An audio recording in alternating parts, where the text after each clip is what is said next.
how's it going? Today we're going to be looking at thumb position on the bass. And for those of you who don't know why it's called thumb position, it's actually because we use our thumb on our left hand as one of the fingers when we're up here. And that's not the only thing that changes as far as what fingers we're using on the left hand. Down here we're using our first finger, second, and then our pinky, fourth finger, that, comes down with the third finger as well. They kind of operate as the same one.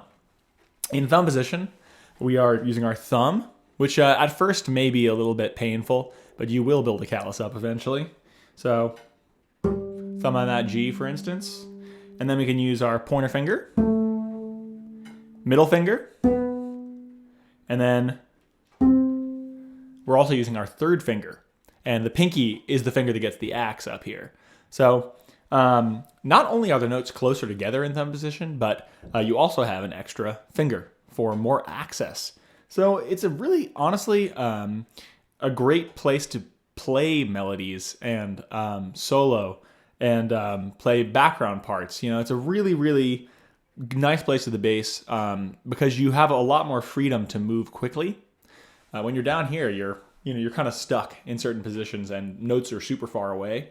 And up here, things are real close together and you can get a lot going on without having to move your hand so much. And we'll get into some, playing in thumb position later videos. But for now, I really just want to talk about how do you get up there and play in a way that won't injure you in the long run. So, and we'll use all four of those fingers today. I'll just kind of demonstrate something you can try if you want to get your hand position in order. So first things first, we have our left hand. Next, I want to talk about what happens with the actual core of your body. So first off, we're going to bring the bass to our left shoulder. So usually, when you're playing down here, it's kind of standing straight up in the air. What you want to do is lean it and have it rest on your left shoulder. So again, your hands are free. Just like at the beginning, I mentioned that you should be able to rest the bass like this on your gut and have hands free. Same thing applies in thumb position, but you're using your left shoulder as a resting point.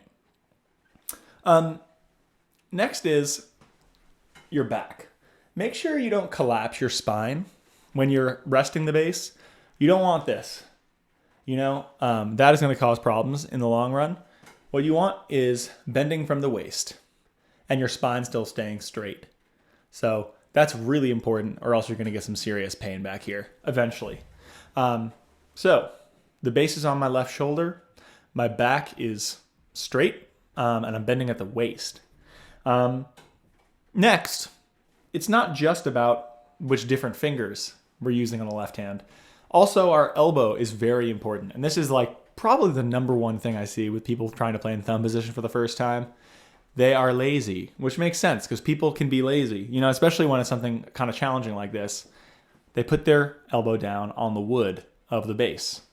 And not only is that not great for your wrist because you're bending the wrist, but also it makes it 100% impossible to go far at all in thumb position. The highest I can go with my arm and wrist on the wood is maybe to about the D here. If you took off the elbow and made sure that none of your arm is touching the wood, you can go so high up in thumb position. So that's what you really want. You want to make sure the mechanism is completely not touching the bass on the side, on the upper bout there. Make sure it's only your fingers that are actually making contact. So it may be, that might take a while to get used to and it may hurt a little bit. Best thing is you can practice getting into thumb position 5 minutes at a time to start off, and it will become more comfortable, after you keep working at it. So those are the main aspects of thumb position that are different from when you're playing down here. And what I want you to try to play around with is put that thumb on the G, and you can play it as a harmonic, or you can play it closed. It could sound kind of airy and ghost-like if you just put your finger on the string without pressing down. You'll get that nice kind of ghost-like sound, and it'll ring forever.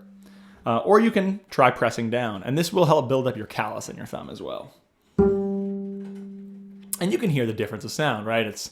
You're getting kind of a more, I don't know, twangy, I guess is a good word to put it. Twangy sound when you put your thumb down, and more ghost-like when you're using, just touching the string and using the harmonic. So for now, I'll close the note. So we have our G with our thumb. Next, you'll find that it's very comfortable to play the A above it with your first finger. You shouldn't have to stretch too much or collapse too much. It should be pretty comfortable just to like put your first finger down and get your A. And then this one might be a bit more of a stretch, but get that B with your third finger.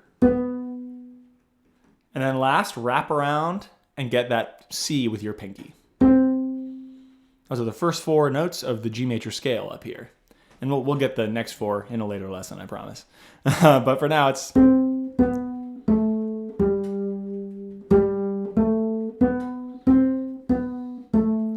Another huge thing here is make sure your knuckles don't collapse.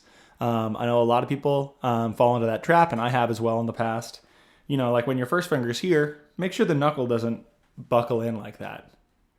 You want it out like that. All the knuckles kind of have that coming out and, protruding. That'll be the healthiest way to approach it. You can do that on all 4 strings.